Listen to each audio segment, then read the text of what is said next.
Hello and welcome to this module. We'll be looking at what regulation is, how to regulate different sanitation services, some practical examples of that, and the role of consultants. Sanitation is a public good and so usually a government responsibility. However, many services in the sanitation chain are provided by private individuals or companies. And even where the service provider is a public sector entity, it's usually more efficient if it has administrative and financial autonomy. A good regulatory system balances the competing interests of government, service providers and customers. It ensures that services are affordable to users, while service providers have the revenue and motivation to provide the services. It guarantees the quality of services in line with government policy and acceptability to users. It also ensures a predictable business environment for service providers. The regulatory system is a fundamental part of the enabling environment. Sanitation is delivered via several different service chains by many different service providers. Coordination and incentives for each stakeholder to perform their role are essential, but need to be backed by a regulatory system that enforces their actions to make the service chains function. The main services required across the service chain are listed on this diagram. All of them could be provided by the private sector. Some, such as public toilets, sewerage management, and treatment plant operation, are often provided by a utility company.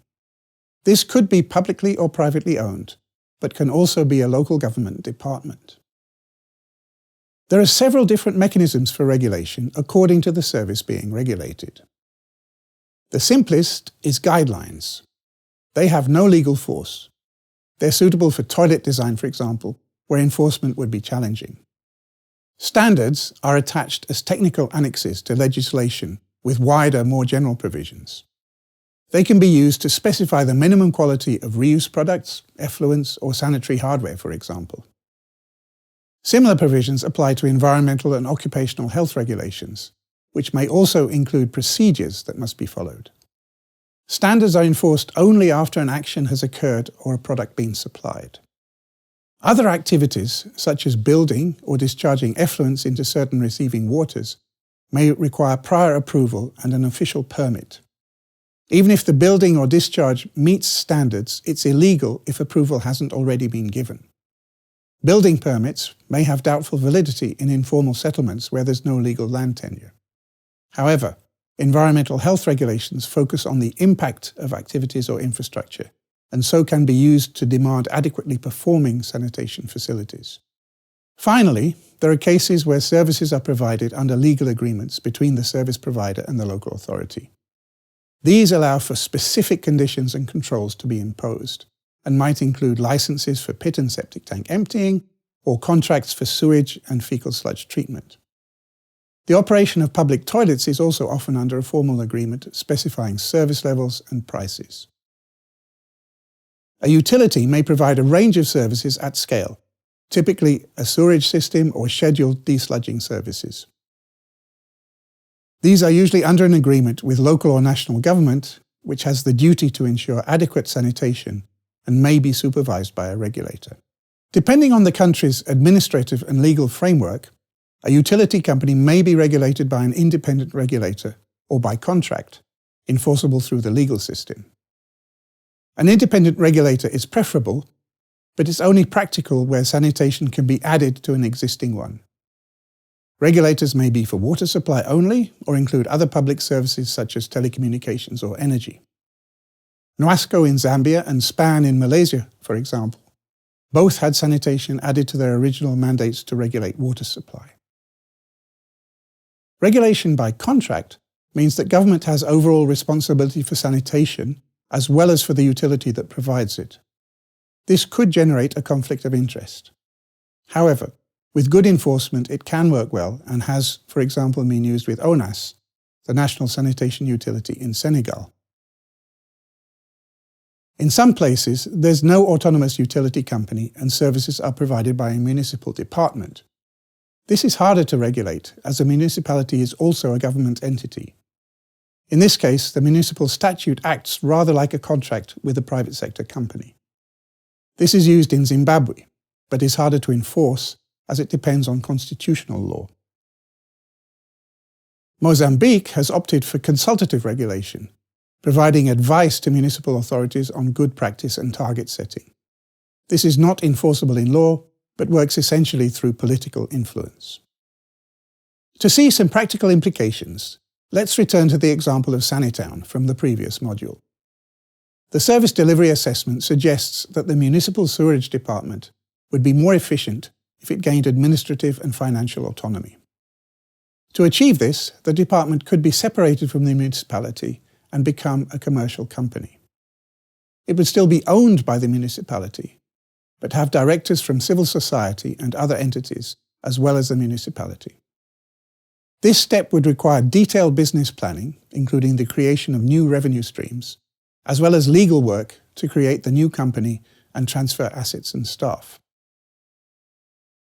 A second task would be to work with the water supply regulator to develop a framework for regulating sanitation, draft the necessary technical and legal documents, and build its capacity to take on an expanded role. Another intervention in Sanitown is to regulate and enforce containment standards, for example, so that septic tanks and pit emptying is hygienic and doesn't destroy the facilities. At national level, guidelines for on-site facilities and emptying would be drafted, based on a review of local practices and any promising pilots. Although the guidelines would not themselves be directly enforceable, they could suggest ways to rectify on-site facilities or emptying procedures which would otherwise infringe public health legislation. Local legislation needs to be drafted to create a legal framework that includes both sewered and non-sewered sanitation. But the legislation will only be enforced if the environmental health staff responsible are able and willing to do so. An essential part of this is to provide for training, reference materials, and means of transport. But it's just as important that they're adequately motivated to take on the extra tasks. As service providers stand to gain by enforcement, one option is for them to pay a commission to environmental health staff who enforce improvements. Schemes to share fines levied for environmental health infringements have also proved successful. The third regulatory intervention in Sanitown is the licensing of vacuum tankers, which currently operate informally. When drafting the standards, you should work closely with the truck operators. This ensures realism and applicability by drawing on their knowledge and ideas. Although regulations impose duties on the operators, they also provide benefits.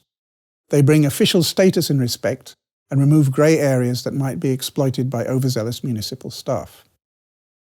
In Sanitown, separate entities are in charge of business licenses, quality control, and environmental issues. Creating a simple one-stop licensing process will reduce the likelihood of operators giving up and deciding to remain informal. A technical assistance program will improve their technical performance and can build their confidence, commitment, and business skills. This will improve their profitability and viability. The regulatory system is part of the enabling environment and must fit with the policy, legal, institutional, and financial frameworks. These systems are unique to every country and city, and there is no definitive solution. Political factors also come into play. Your role as a consultant is to look at the whole system and work with stakeholders to find the options within it that work for everyone. The City Service Delivery Assessment is the starting point for this process and will help to identify who you need to talk to and about what. Although you will need to develop a range of technical documents, practical aspects such as building the capacity of service providers and regulators are also critical. Finally, it's essential to work closely with national and local officials, the regulator if there is one, and the service providers who will be regulated. Otherwise, the overall system won't work. In this module, we've looked at what regulation is, the services that need to be regulated, mechanisms for regulation, some examples of what might be needed in practice, and what this implies for consultants. Thank you for watching.